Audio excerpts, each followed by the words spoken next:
এখানে আমি তৈরি করছি কড়াইশুঁটির কচুরি। ভিডিওটা আমার অনেক দিন আগেরই করা, কোনো কারণবশত ছাড়া হয়নি, আজকে আমি ছাড়ছি। কড়াইশুঁটির কচুরি আমি কিরমভাবে তৈরি করি আপনাদের দেখাচ্ছি। এখানে আমি 500 গ্রাম মতো কড়াইশুঁটি নিয়েছি, ছাড়িয়ে পরিষ্কার করে নিয়েছি। কড়াইশুঁটিটাকে ভালো করে মুছে নিয়েছি শুকনো ন্যাকড়া দিয়ে।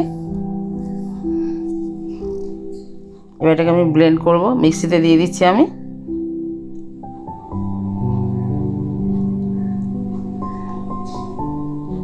দুটো কাঁচা লঙ্কা দিলাম, এতে 1/2 ইঞ্চি মতো আদাও দেওয়া যায়, আমি আদাটা পরে ইউজ করব, দেখাবো তখন আপনাদের।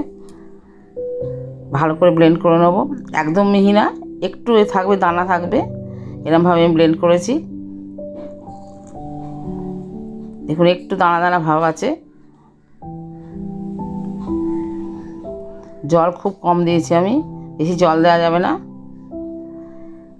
এবার আমি একটা ভাজা মশলা তৈরি করব। যেন একটা ফ্রাইং প্যান বসিয়ে দিয়েছি ছোটো, লবঙ্গ, এলাচ, দারচিনি নিয়েছি, আর 3টে শুকনো লঙ্কা নিয়েছি, যেহেতু আগে আমি কাঁচা লঙ্কা দিয়েছি। 1/2 চামচ জিরে দিয়েছি, 1/2 চামচ ধনে দিয়েছি। এগুলো আমি শুকনো খোলা ভেজে নেব।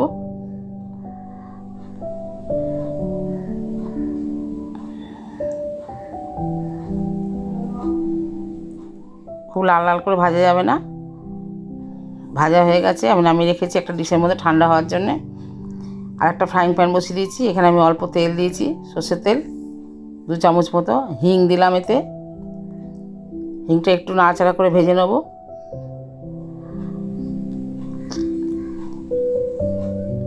খুব সুন্দর গন্ধ বেরিয়েছে, এতে আমি এবার কড়াইশুঁটির পেস্টটা দিয়ে দিলাম।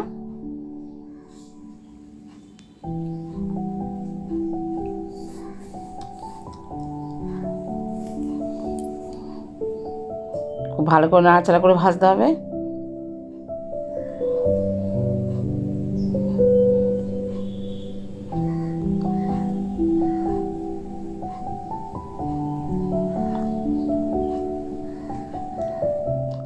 আন্দাজ মতো নুন দিয়ে দিলাম, ভাজা মশলাটাও দিয়ে দিলাম। আপনাদের যদি কড়াইশুঁটির বাটাটার মধ্যে একটু জল জল ভাব থাকে, তাহলে 2 চামচ বেসন দিয়ে দেবেন, আমার দরকার হয়নি। 1/2 চামচেরও কম আমি চাট মশলা দিলাম, আর অল্প একটু মিষ্টি দিলাম।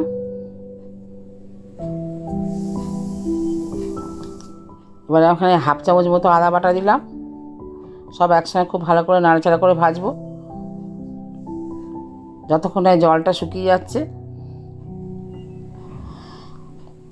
দেখুন ফ্রাইং প্যান থেকে ছেড়ে দিয়েছে, তার মানে ভাজাটা হয়ে গেছে।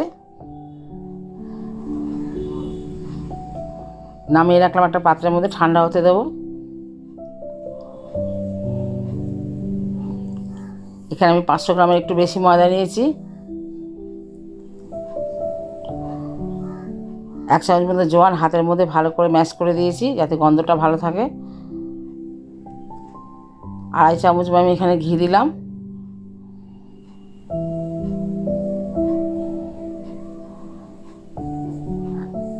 আর অল্প একটু চিনি দিলাম, দিয়ে ভালো করে মেখে নেবো। এবার ময়ামটাকে মিশিয়ে নেব।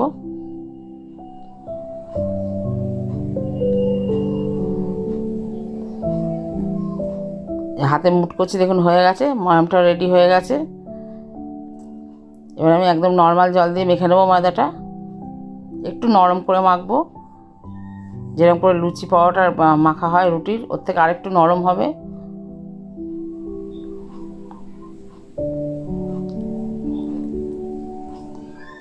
এটাকে ঢাকা দিয়ে আমি 10 মিনিট রেস্টে রেখে দেবো।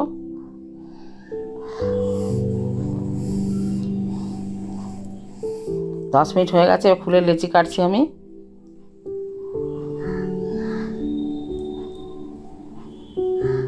লুচির থেকে আরেকটু বড় করে কাটেছি, যেখানে পুর ভরবো সেরকমভাবে কাটতে হবে।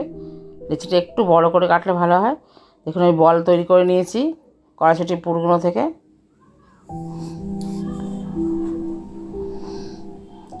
একটা ভেজা ন্যাকড়া চাপা দিয়ে রাখলাম।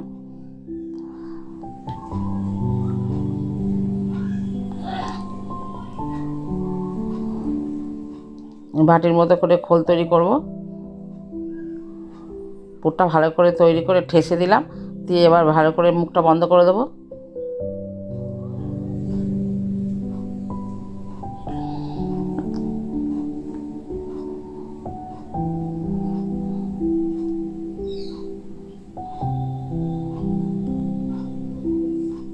মুখটা বন্ধ করে এবার চাপটা করে দিলাম। আরও একটা দেখাচ্ছি আপনাদের।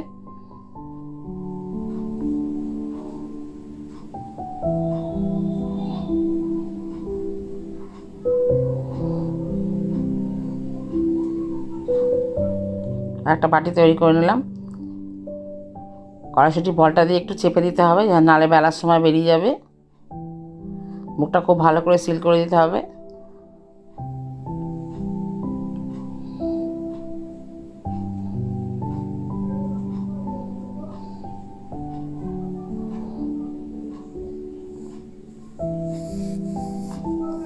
আরও একটা তৈরি করে দেখাচ্ছি।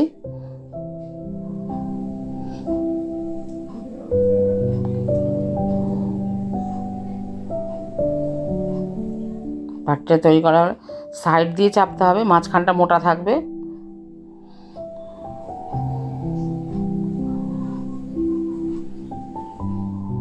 চাপ দিয়ে ঢুকিয়ে দিতে হবে, তারপর মুখটাকে ভালো করে সিল করতে হবে যাতে কোথাও একটু ফাঁকা না থাকে, তাহলে বেলবার সময় বেরিয়ে যাবে পুরটা।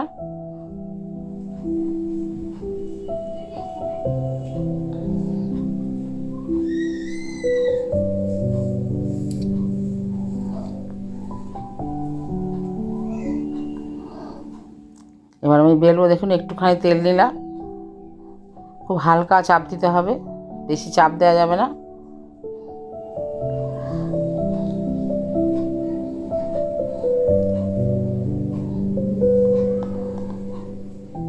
দেখুন একটু পুর বেরিয়ে যায়নি।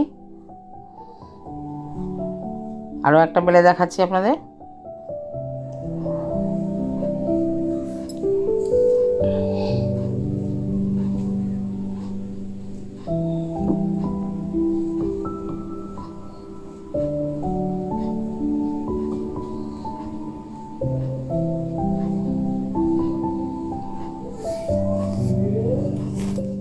আরও একটা বেলছি,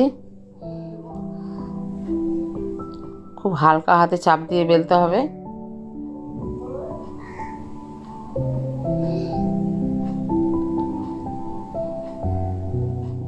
কয়েকটা বেলা হয়ে গেছে, এবার আমি ভাজবো। কড়াতে তেল গরম হয়ে গেছে,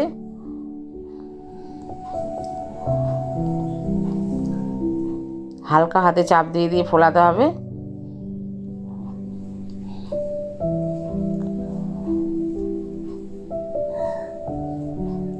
একটু টিপে টিপে, 4-5 টিপে টিপে একটু ভাজতে হবে।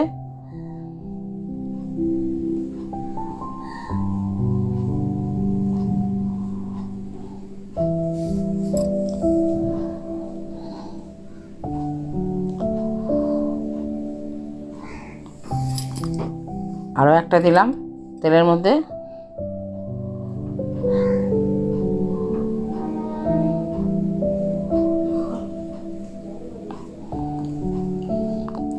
আমি তেল আর ঘি দুটো মিশিয়ে দিয়েছি, অল্প একটু গাওয়া ঘি দিয়েছি। আপনারা চাইলে পুরো গাওয়া ঘি বা পুরো তেলেও ভাজতে পারেন, কোনো অসুবিধা নেই।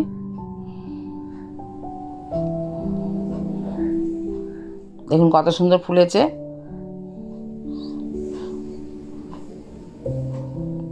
আরও একটা ভেজে দেখাচ্ছি আপনাদের।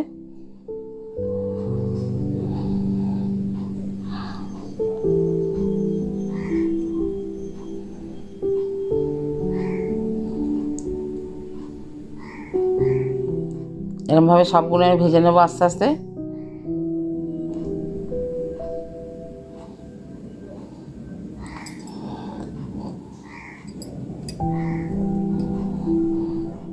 কোনো ঝামেলা নেই এটাতে, খুব তাড়াতাড়ি হয়ে যায়। এটাকে কড়াইশুঁটি কচুরি বলা যায় না, কড়াইশুঁটি পুর ভরা লুচি বলে।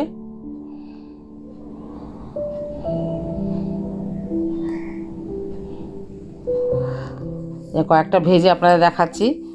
এর সঙ্গে আমি আলুর দম আর গাজরের হালুয়াও তৈরি করেছি, ওটা আপনাদের দেখানো হয়নি। দেখুন আমি যেরকমভাবে করেছি আপনারা এরকমভাবে করবেন, ভালো লাগবে। দেখুন ভেঙে দেখাচ্ছি, পুরো পুরে ভর্তি একদম গোটা কড়াইশুঁটি কচুরিটা।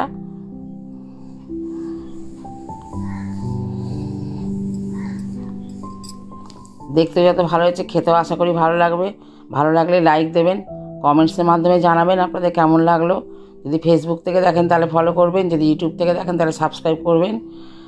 আপনারা সবাই ভালো থাকবেন, সুস্থ থাকবেন। ফিরে আসবো অন্য কোনো রেসিপি নিয়ে।